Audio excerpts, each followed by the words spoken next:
नमस्कार, श्रावणी रेसिपीमध्ये तुमचं स्वागत आहे। तर आज आपल्याला इथे बनवायचं आहे कैरीचं लोणचं। मी 2 कैरीचं लोणचं बनवलेलं आहे झटपट खाण्यासाठी। इथे पहा छान टिकल्या जातं, साफ भरणीमध्ये भरून ठेवलेलं आहे। कलरही सुंदर येतो आणि चवही छान लागते। चला तर आपण रेसिपी पाहून घेऊया। तर इथे कैरीचं लोणचं बनवण्यासाठी मी 2 कैऱ्या कट करून घेतलेल्या आहेत। स्वच्छ वरून कैऱ्या धुवून एकदम कोरड्या करायच्या कैऱ्या आणि स्वच्छ धुवून कोरड्या करून मी कट करून घेतलेल्या आहेत। हे मधलं कोय काढून घेतलेली आहे। आता आपण मसाला तयार करून घेऊया लोणच्याचा। एकदम सोप्या पद्धतीने लोणचं आहे आणि खूप चविष्ट लागतं। मसाला कच्चाच वापरणार आहे मी। इथे 2 चमचे मोहरी घेतलेली आहे, 1 चमचा जिरे घ्यायचे, 1 चमचा सोप घ्यायचे आहे। हे मिक्सर मध्ये वाटून घेऊया। मोहरी जिरे सोप हे मिक्सर मधून बारीक करून घेऊया। आता मिक्सर मध्ये दळून घेतलेली आहे मोहरी। एकदम बारीक करायची नाहीये आपल्याला।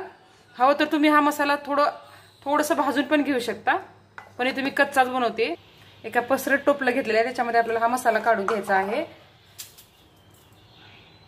इथे मोठे 2 चमचे मोहरीची डाळ घेतलेली आहे। आपण पोहे खायचा चमचा असतो ना, त्या चमच्याने विकत मिळते ही किराणा दुकानामध्ये, ती मी डाळ घेतलेली आहे 2 चमचे, ती पण टाकायची आहे। अर्धा चमचा हळद घ्यायची आहे आणि 2 चमचे मीठ टाकायचं आहे। मीठ थोडं जास्त टाकायचं म्हणजे लोणचं टिकल्या जातं। 2 चमचे मीठ टाकले मी। तर 1 चमचा कश्मीरी लाल मिर्च टाकते, म्हणजे कलर सुंदर येतो। आणि 1 चमचा साधं लाल तिखट आहे, रोजचे वापरतो आपण ते। आता मसाला सगळा एकत्र करून घेऊया, मिक्स करून घेऊया आणि तेल गरम करून घेऊया। तेल गरम करण्यासाठी गॅसवर मी ते कढई ठेवलेली आहे, त्याच्यामध्ये अर्धी वाटी तेल टाकायचे आपल्याला। अर्धी वाटीच्या थोडंसं वर आहे, म्हणजे मोठे 2 चमचे तेल आहे।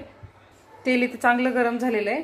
त्याच्यामध्ये आपल्याला काय करायचंय, हा लसण मी कट करून घेतलेला आहे, वाटून नाही टाकायचंय लसण। तुम्हाला आवडत नसेल तर टाकू नका, लसणाने लोणच्याला छान चव येते।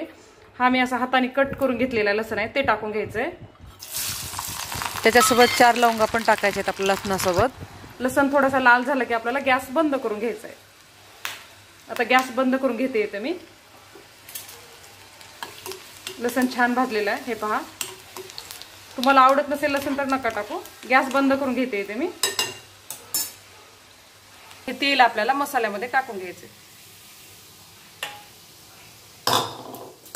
आता मिक्स करून घेऊया।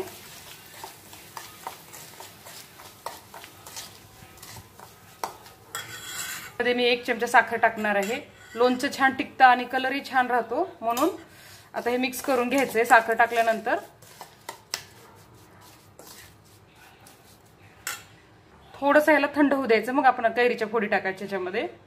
इथे मसाला छान थंड झालेला आहे, त्याच्यामध्ये आपण कैरीच्या फोडी टाकून घेऊया। कोरड्या पाहिजे कैरीच्या कैऱ्या, पाणी नाही पाहिजे कैरीमध्ये, पुसून घ्यायचं पूर्ण। आणि आता मिक्स करून घ्यायचं कैरीच्या फोडी टाकल्यानंतर।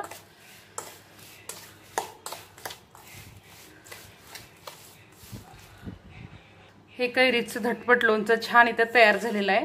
आता थंड आपलं कैरीचं लोणचं आहे ना, हे भरणीमध्ये साफ काचेच्याच भरणीत ठेवायचं, प्लास्टिकच्या भरणीमध्ये नाही ठेवायचं।